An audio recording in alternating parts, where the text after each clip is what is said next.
आशा workers का जो 9 तारीख का कार्यक्रम है उसको लेकर पूरी तरह से रूपरेखा तैयार कर ली गई है। देखने को मिल रहा है कि हर तरफ तैयारियां काफी ज्यादा जोरों शोरों से की जा रही हैं और संगठन के पदाधिकारियों का साफ तौर पे यही कहना है कि सरकार की तरफ से ये जो असंवेदनशीलता देखने को मिल रही है इसको बिल्कुल भी सहा नहीं जाएगा और 9 तारीख का कार्यक्रम इतने खराब मौसम होने के बावजूद भी बेहद ही अच्छे ढंग से किया जाएगा। फिलहाल 9 तारीख को लेकर पूरी रूपरेखा तैयार कर ली गई है और क्या कुछ खास होगा इस दिन, इस विषय पर ज्यादा जानकारी देते हुए प्रदेश अध्यक्ष विजय विद्रोही जी ने क्या कुछ कहा है, आप भी सुनिए। विद्रोही जी, आपका हमारे चैनल अटल टीवी पे बहुत बहुत स्वागत है। जी, आपको बहुत आभार और आपके श्रोताओं को बहुत आभार। जी विजय विद्रोही जी, जैसा कि लगातार देखने को मिल रहा है कि उत्तर प्रदेश की जो आशा वर्कर है उनके द्वारा अपनी आवाज को बुलंद किया जा रहा है और ऐसे में 9 तारीख को आप लोगों का एक कार्यक्रम भी प्रस्तावित, तो मैं सबसे पहले जानना चाहूंगी इस कार्यक्रम की तैयारियां किस तरह से चल रही हैं? देखिए, मौसम तो बहुत खराब है और इस खराब मौसम के बावजूद भी तैयारियां चल रही हैं और चूंकि लड़ाई आगे बढ़ गई है और सरकार ने 23 दिसंबर को वार्ता का एक झांसा दिया और मतलब झूठ बोले। उसमें एक राउंड की बातचीत के बाद एक तरह से चीजों को समाप्त करने की दिशा में सरकार ने आश्वासन दिया कि हम इस 24 घंटे 48 घंटे में बातचीत करेंगे और मसले को हल करेंगे। लेकिन वो दबाव था विधानसभा मार्च का, तो उस दबाव से सरकार थोड़ा सा पीछे हटी और उसने रणनीतिक तौर पर स्थिति को रिजॉल्व करने के लिहाज से उस बातचीत का मैंने प्राइमरी शुरू किया था, लेकिन उस बातचीत को उन्होंने आगे नहीं बढ़ाया और वो आगे बढ़ाना भी नहीं चाहते हैं। हमको उनकी मंशा पर कोई बहुत पहले से ही शक था और हमें यकीन था कि सरकार कोई बातचीत करके इतनी जल्दी मसले का हल नहीं करेगी, इसलिए कि बहुत वित्तीय सवाल है और बहुत बड़े आर्थिक बकाये का भी मसला है। तो स्वाभाविक है गुड गवर्नेंस का भी जो सवाल है उत्तर प्रदेश के अंदर, उसमें सबसे ज्यादा रिप्रेशन और लूट का एक सेंटर बना हुआ है राष्ट्रीय स्वास्थ्य मिशन और स्वाभाविक है कि सरकार के नियंत्रण में चीजें चल रही हैं। जिला के जिलाधिकारी स्वास्थ्य समितियों के अध्यक्ष रहते हैं, चेयरमैन रहते हैं, तो कहने के लिए राज्य सरकार ने अपना पल्ला झाड़ने के लिए कहते हैं कि भाई वो तो केंद्र सरकार का योजना है, हम तो उसके असिस्टेंट हैं। लेकिन पूरी तरह से तो वो राज्य सरकारें ही उसको ऑपरेट कर रही हैं। तो सरकार ने भी एक तरह से चुप्पी साध ली और इस आंदोलन को आगे बढ़ जाने दिया कि आंदोलन को किसी तरह से क्रश किया जाए। तो नौकरशाही पर दबाव बढ़ा है और जगह जगह ये हमारे लोगों को थ्रेटन कर रहे हैं, धमका रहे हैं, डरा रहे हैं, नौकरियों से निकाल देने का नोटिस दे रहे हैं। ये सब कार्रवाई चल रहा है, ये सब करते भी है, आंदोलन में ये सब होता भी है, इससे कोई नया नहीं है। तो एक तरह से हमारे सामने बाध्यता है कि इस आंदोलन को हम एक नए आयाम की तरफ ले जाए।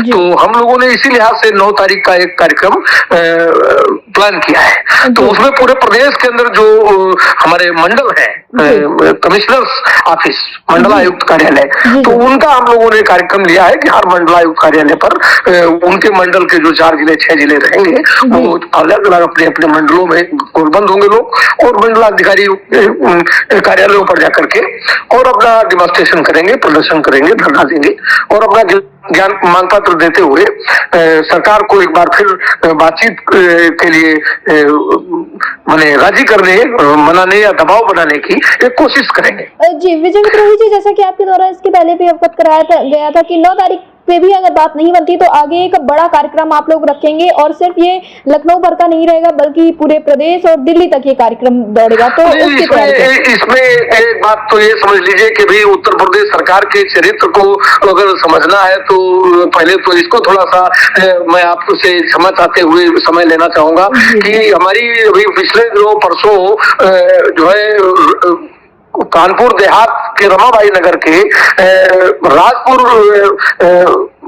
इलाके में उत्तर प्रदेश के उप मुख्यमंत्री केशव प्रसाद मौर्य जी गए थे। तो हमारी वहाँ जो संगठन सचिव है राज्य की, उन्होंने वहाँ कलेक्टर से अप्रोच किया था कि हमको मंत्री जी से थोड़ा सा मुलाकात करने का हमारे डेलीगेशन को मौका दिलाया जाए।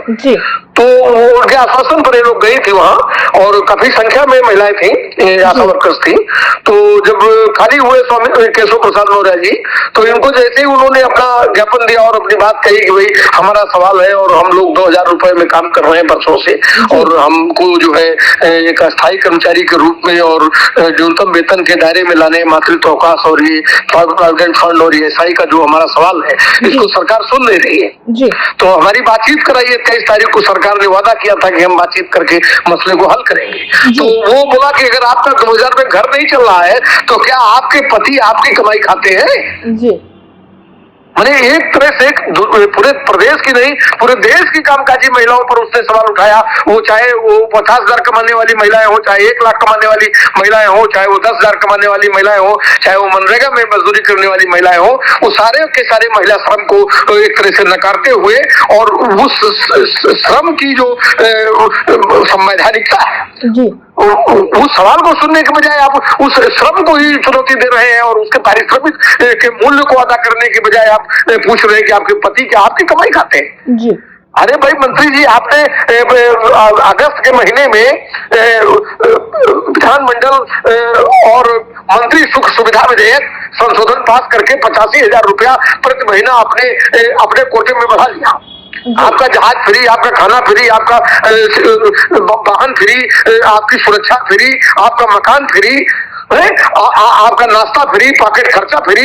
इसके बावजूद आपका पूरा नहीं पड़ रहा था तो आपने विधायकों का और मंत्रियों का 85,000 रुपए महीने का अगस्त 2025 में बढ़ा लिया आपने जी। और आशा वर्कर्स का 2,000 मिलता है। आप पूछ रहे हैं कि उसके पति उसकी कमाई खाते हैं क्या? तो ये तो राजनीति का कितना इनका ये शुचिता, शुद्धता और इनकी संवेदनशीलता का अंदाजा इसी बात से लगाया जा सकता है कि कितनी असंवेदनशील सरकार है जी। और महिलाओं के प्रति इनका दृष्टिकोण कितना खराब है। भाजपाई दृष्टिकोण को देखिए कि महिलाओं के प्रति, महिला श्रम के प्रति इनकी क्या धारणा है।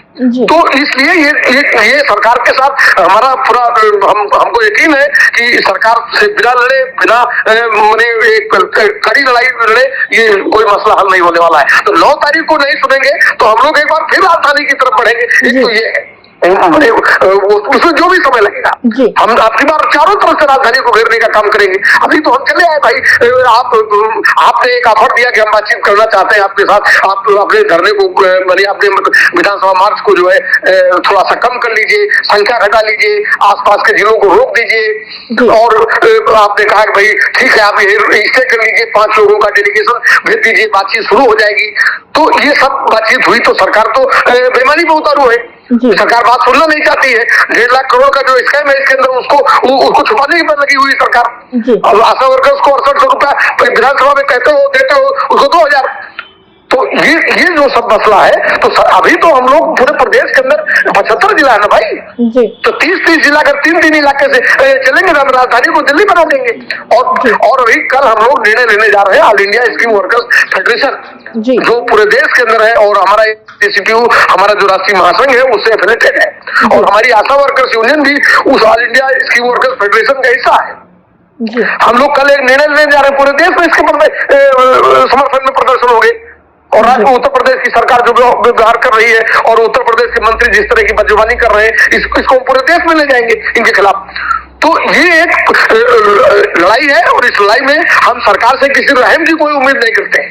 हमको जो अगर एक पैसा हमारा जो चोरी किया हुआ पैसा है वही आप वापस करना चाह रहे हैं, हमको आप नया करने देंगे हमको। तो इसलिए हम लोगों ने 9 तारीख का जो कार्यक्रम बनाया है उस कार्यक्रम को इस खराब मौसम के बावजूद भी बेहतरीन ढंग से करने, सफल बनाने और आगे की एक नई छलांग का एक पायदान इस 9 तारीख के कार्यक्रम को हम लोग बनाएंगे और हम लोग निश्चित तौर से इस लड़ाई को जितनी लंबी दूर तक सरकार हमसे लड़ना चाहेगी हम उतनी दूर तक लड़ने के लिए तैयार है और किसी भी धमकी, डर और डिस्कशन और हमारी गुर्बत, गरीबी और गाली दे के, अपमानित करके, पुलिस और डंडा दिखा करके, कानून का कोड़ा दिखा करके आप हमको रोक नहीं सकते। ये एकदम तय है और हमारा संगठन all India central council of trade union उससे जुड़ी हुई उत्तर प्रदेश आशा वर्कर्स यूनियन और अभी स्कीम वर्कर्स फेडरेशन भी पूरे देश के अंदर एक कार्यक्रम इसके समर्थन में देने जा रहा है। 9 तारीख वाले कार्यक्रम में हमारी all India scheme workers federation की राष्ट्रीय महासचिव और बिहार विधानमंडल दल की भाकपा माले की नेता शशि यादव जी गोरखपुर में इसका नेतृत्व करेंगी और श्वेता जी दिल्ली आशा वर्कर्स यूनियन की प्रेसिडेंट है और हमारी all India central council of trade unions की नेशनल एग्जीक्यूटिव मेंबर है। वे लखनऊ में इसका प्रतिनिधित्व करेंगी। उत्तर प्रदेश आशा वर्कर्स यूनियन की प्रदेश अध्यक्ष लक्ष्मी जी बरेली में इसका नेतृत्व करेंगी। संगठन सचिव और राज्य सचिव कानपुर में इसका नेतृत्व करेंगी। इस तरह से और बनारस में हमारे संगठन के AICCTU के राज्य सचिव अनिल वर्मा जी और इंकलाबी नौजवान सभा हमारा जो मित्र संगठन है उसके प्रदेश सचिव वो बनारस में इसका नेतृत्व करेंगे। और इस तरह से हम लोगों ने इसको डिजाइन किया है और हम लोग निश्चित तौर से सरकार के सामने चुनौती खड़ी करेंगे। जी, विजय विद्रोही जी, ATV से जुड़ने के लिए धन्यवाद। आभार आपका।